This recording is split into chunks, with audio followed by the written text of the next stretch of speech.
ఓం గం గణపతయే నమః. ఓం శ్రీ గురుభ్యో నమః.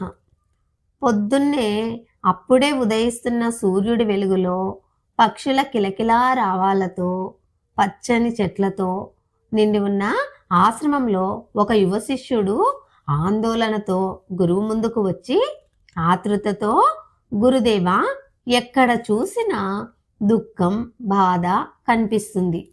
ప్రతి ఒక్కరూ కర్మని గురించి మరియు విధిని గురించి మాట్లాడుతున్నారు.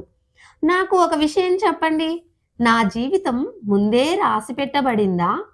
నేను నాకు గుర్తులేని గత కర్మలకు శిక్షను అనుభవిస్తున్నానా అని అడుగుతాడు.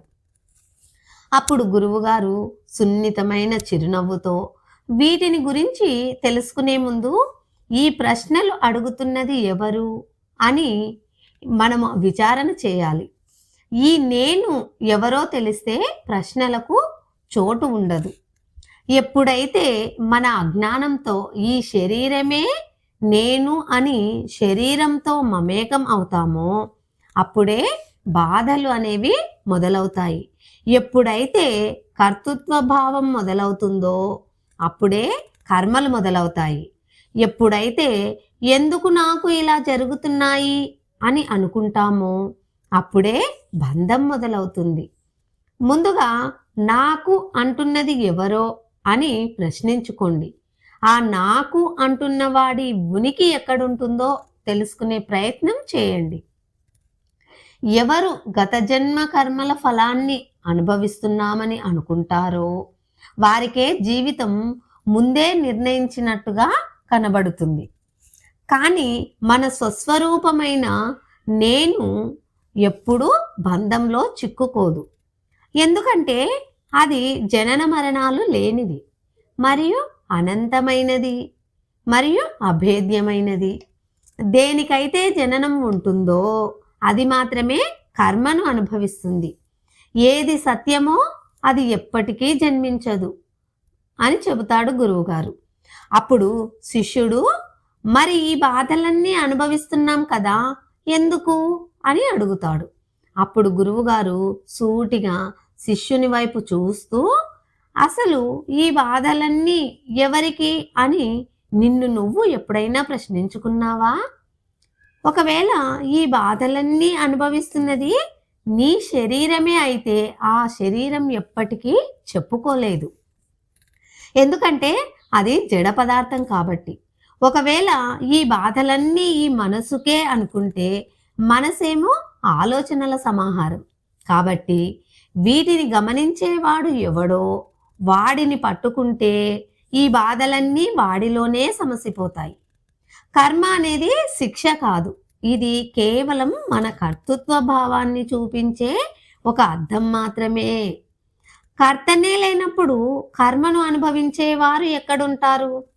విధి అనేది శరీరానికి సంబంధించిన ప్రయాణమే కానీ పరమ సత్యమైన చైతన్యానికి కాదు.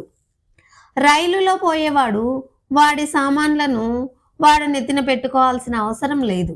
అలాగే నేను ఎవరు అని శోధించుకుంటే బంధాలు, బాంధవ్యాలు అనేవి నాకు చెందనివి అని తెలుస్తుంది అని గురువుగారు సమాధానం ఇస్తాడు.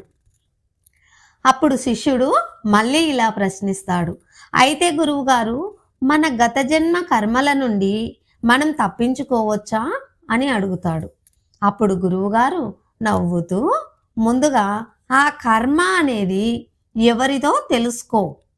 నేను చేస్తాను, నేనే అనుభవిస్తాను అని ఎప్పుడైతే అజ్ఞానంతో కూడిన అహంకారంతో చెబుతావో అప్పుడు కర్మ నుండి తప్పించుకోలేవు. కానీ ఎప్పుడైతే విచారణ చేస్తావో అప్పుడు కార్యాలు జరుగుతుంటాయి, బాధలు వస్తుంటాయి, సంతోషాలు వస్తుంటాయి. కానీ కర్త మాత్రం కనిపించదు. ఇక కర్త లేనప్పుడు కర్మలకు మరియు వాటి ఫలాలకు అర్థం ఉంటుందా? మన జీవితం ప్రారబ్ధ కర్మ ప్రకారం తెరపై ప్రదర్శించబడే ఒక సినిమా లాంటిది. సినిమాలో వరదలు రావచ్చు, యుద్ధం జరగవచ్చు, కానీ తెరకు ఏమాత్రం హాని జరగదు. సినిమాలో లాగా నీవు ఒక పాత్రవు కాదు, నీవు తెరవి. పాత్రతో అంటిపెట్టుకుంటే విధి నిన్ను భయపెడుతుంది. తెరగా నిలిస్తే అంతా నాటకమే, కేవలం ఒక దృశ్యం మాత్రమే అని అంటాడు.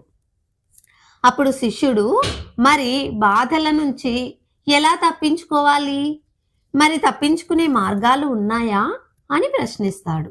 అప్పుడు గురువుగారు, అసలు తప్పించుకోవాలి అని కోరుకునేది ఎవరు అని ప్రశ్నించుకుంటే అదే బంధానికి మూలం అని తెలుస్తుంది.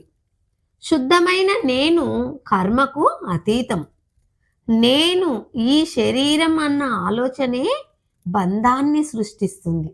గాఢ నిద్రలో బాధ లేదు, కర్మ లేదు, బంధం లేదు. అయినా నేను అనే భావం మాత్రం అలాగే ఉంటుంది. అదే నీ అసలు స్వభావం. అయితే గాఢ నిద్రలో నీవు నీ స్వస్వరూపంలో ఉన్నా నీకు ఎరుక లేదు. ఎప్పుడైతే జాగృత స్థితిలో కూడా నీవు గాఢ నిద్రలో ఉన్న స్థితిని పొందుతావో అప్పుడు కర్మలు, బాధలు, బంధాలు అన్నీ ఒక లీలా మాత్రంగా కనిపిస్తాయి. పరిస్థితులతో పోరాడకు, ఆ పరిస్థితులను అనుభవించే వాడిని పరిశీలించు. పరిస్థితులు అనేవి సముద్రంలోని అలల లాంటివి. అలలు అనేవి ఎగిసిపడుతున్నా సముద్రం మాత్రం తన ఉనికిని కోల్పోదు. పరిస్థితులను నియంత్రించాలి అని భావించే ఊహాత్మక వ్యక్తికే ఆందోళన ఉంటుంది. ఇక్కడ నీవు క్రియారహితంగా ఉండమని చెప్పడం లేదు, అహంకారరహితంగా ఉండమని చెబుతున్నా. జ్ఞాని తన శరీరం ఉన్నంతకాలం అన్ని కర్మలు చేస్తాడు, కానీ తనలో కర్తృత్వ భావాన్ని వదిలేసి జీవిస్తాడు. కర్తృత్వ భావం లేనప్పుడు కర్మ బంధించదు. కాలిపోయిన తాడు తన ఆకారంలో ఉన్నా అది కట్టడానికి మాత్రం పనికిరాదు. అలాగే జ్ఞానికి గత జన్మ వాసనలు ఉన్నా వాటికి బంధించే శక్తి ఉండదు. ఈ శరీర భావన ఉన్నంత కాలం బాధలు, బంధాలు ఉండనే ఉంటాయి. ఆత్మభావనతో ఉన్నవాడు బాధలు, బంధాలతో పోరాడేవాడి ఉనికి లేదని గ్రహిస్తాడు. ఆత్మజ్ఞానాన్ని తెలుసుకునేందుకు భక్తి మార్గంలో ప్రయాణిస్తూ పూర్తిగా శరణాగతి చెందితే మన భారమంతా ఆ భగవంతుడే మోస్తాడు. అప్పుడు ఎంపికల భారం మాయమవుతుంది. అదే లోతైన విచారణ చేస్తే ఎన్నుకునేవాడు మాయమవుతాడు. బయట జరిగే విషయాల్లో న్యాయాన్యాయాలు వెతకాల్సిన అవసరం లేదు. అంటే దేవుడు వాడికి న్యాయం చేశాడు, వీడికి అన్యాయం చేశాడు, ఒకరికి న్యాయం ఒకరికి అన్యాయం చేశాడు అని అనుకుంటాం కదా. అలా న్యాయ విచారణ చేయాల్సిన అవసరం లేదు. కానీ నీ లోపల ఉన్న సత్యాన్ని వెతికితే అవసరం ఎంతైనా ఉంది.